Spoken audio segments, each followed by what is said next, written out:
I'm Aaron Hallett. I write original Christian rock. Probably turning the camera on a little early, but so there go my monitors. My monitors have this thing where they don't turn on until they get signal for a little bit. It's like a safety feature so they don't pop. I just got to 10 songs and put out 2 albums yesterday, so when I get to that point, I usually will swap things around on my template. I don't know if this is interesting or not, but it's going to happen. But I'm Aaron Hallett. I write original Christian rock. Did I just say that? I don't know. I probably did by habit.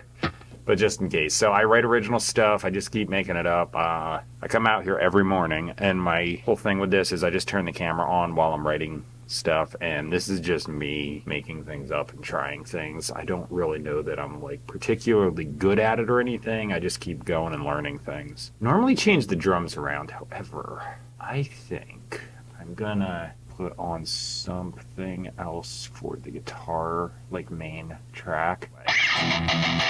There it is. It sounds totally fine. It's just the thaw amp is really specific for like a certain type of sound, whereas this does like everything. So I'll do one clean track, which I got here. So there's that. That's not going to get changed much at all. So if you're hearing that, like if you're wearing headphones, I don't know if otherwise you can hear it, but bias effects 2. You can run the effects and amps in dual, put this little mixer at the end. Well, they kind of auto put the mixer at the end. You can pan it and then delay one side by a millisecond or 2, and it just gives you an immediate double tracked sound. So there's that. Here's the clean stereo delay, so it still kind of sounds stereo, but I'll just pan that. All right, so these are the thaw amp plugins. I don't know if I want to change the drums. I guess I will. They sound so good. Everything I've used on this particular plugin sounds pretty darn fantastic. Okay, so let me see though.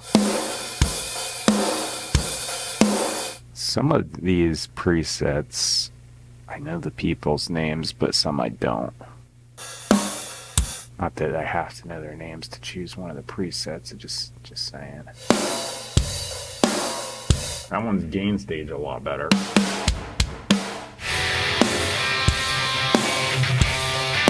You know what? It's not bad. I'm only going to use it for 10 songs anyway, right? So I got the bias effects 2 thing going. Drums are set. I'm not going to change the bass. The acoustics, they just work. I usually just mic that anyway, so I don't really have to change much. So now I can start coming up with some stuff. Get this sucker in tune. Alright, so I'm going to hit the tempo set. I'm going to start tracking stuff like that. Figure it out, verse and chorus, and I'll just do it 3 times. That's all I need for a song anyway, right? So yeah, I'm going to tune down it all.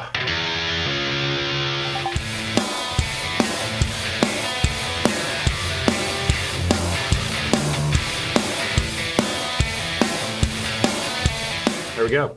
Got right through that. All right, so let me listen to this without hearing the strings, because I can hear the strings while I'm tracking. It's a little off-putting, but I just kind of ignore it, depending. Sometimes it's real bad, depending on the tuning. I think I'm just going to leave that as the all the way through playthrough, and everything else I'm just going to punch into sections. I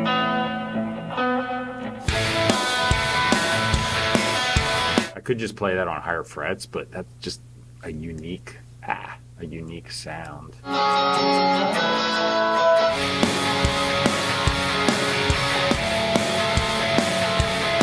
Do a little color coding, helps me find things. All right, so back again to distortion, thaw amp. I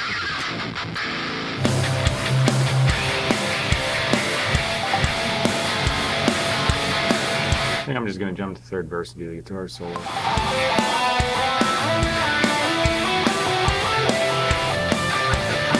I got that longer verse. Maybe what I'll do is I'll just throw a solo on these 2 extra. Yeah. Okay. Here I go.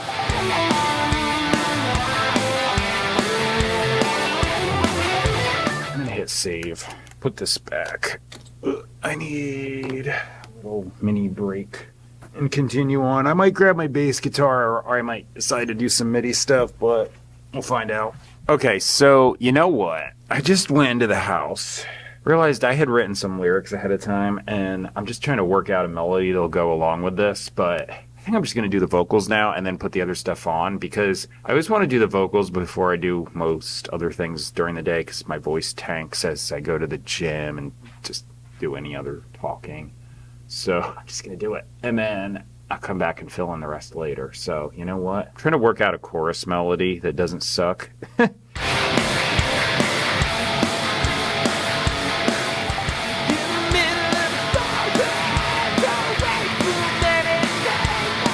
I'll do the other ones without copy pasting, because I think I got that melody down for a change.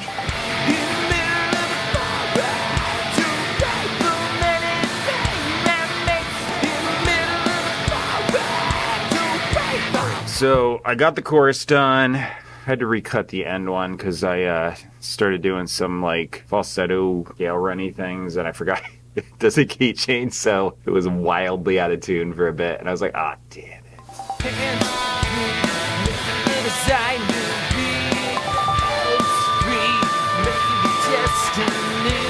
The vocals are done, so I've got to trim a little bit at the end so I don't get like weird noises. In the middle of the forest, chop it, boom, and a little mini fade. I'm just gonna go to the gym now. Reason being, it's just rainy and there's like ice in the rain, and if it picks up any harder, I don't want to deal with that. So I'm just gonna go get back, hopefully safely. I just came back, and I have no idea what the song even sounded like anymore. I just grabbed this off the wall. Hands free, maybe the decide will be better next time. Mercy has a way that I need. In the middle of the forest, don't wait for money. Alright, I got through the bass part. I had to punch in the last chorus. I made a stupid mistake and went to the wrong chord. And I use a wireless so I don't accidentally roll over my cable all the time. And it was like on red, so the battery's about dead. And I was like, you know what? It's gonna go halfway. I'm just gonna punch in. So I did.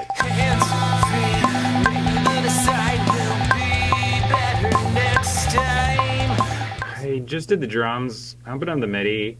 And a few of these kick drum hits in the beginning, I ended up having to write in because I think my drum pad just did not pick them up. I wrote them in where I think they should be. I know, like, I could take the thing out, review the video, watch it, but nah, I'm just gonna move them where I think I hit the thing. So if there's there's an extra one or two, or missing one or two, that's what happened. I have no idea why it didn't pick them up, because usually it's pretty good about that, but it just didn't. Keep sticking, tripping points I've made, but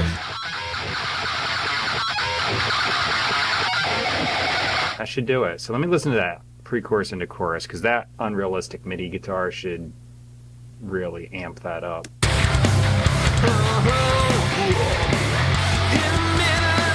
I don't show this often because usually I do the vocals last and I just end the video. This thing, I'm going to crank the mix all the way up to 100%, which is going to sound weird, but I do that so I can hear if there's any nonsense going on. I've got this note shift on a third, so it's generating a harmony.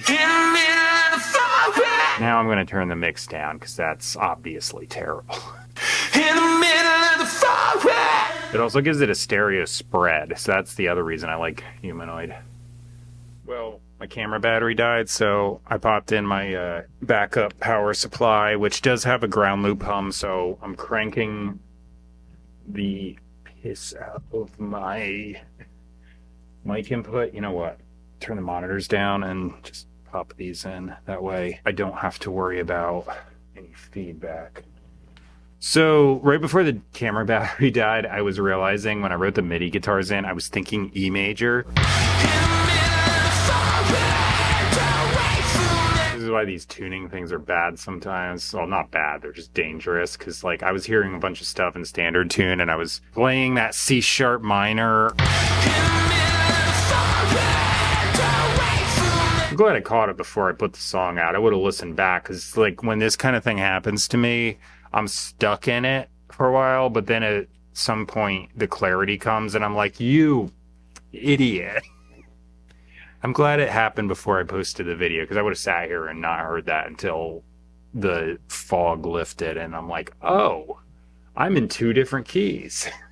The lyrics I put down are going to be copy pasted to the bottom of the description box. The middle of my description box has where you can find me on my purchase and stream my music. I've got a load of music. Top of my description box. I do say in the beginning it's Christian rock. I don't go on about that the whole video except right here. That is a link to the best Bible teaching I know of. There's a lot of really bad Bible teaching online. It's not good at all in so many places because it's all subjective. So traditional denominational stuff gets added on. A bunch of like personal interpretation and out of context stuff, because text out of context is error in a lot of places. Perpetuate error. All that stuff. Subjective. This is objective. So it's the total opposite of everything else that I see anyway. And you're just going to see grammar translation from the original languages. So from Hebrew, little tiny bit of Aramaic, but that, and then Greek. New Testament Greek, super precise language. Hebrew, a little bit vague, more of a pictorial language. English is not a very new is a very new language, and it is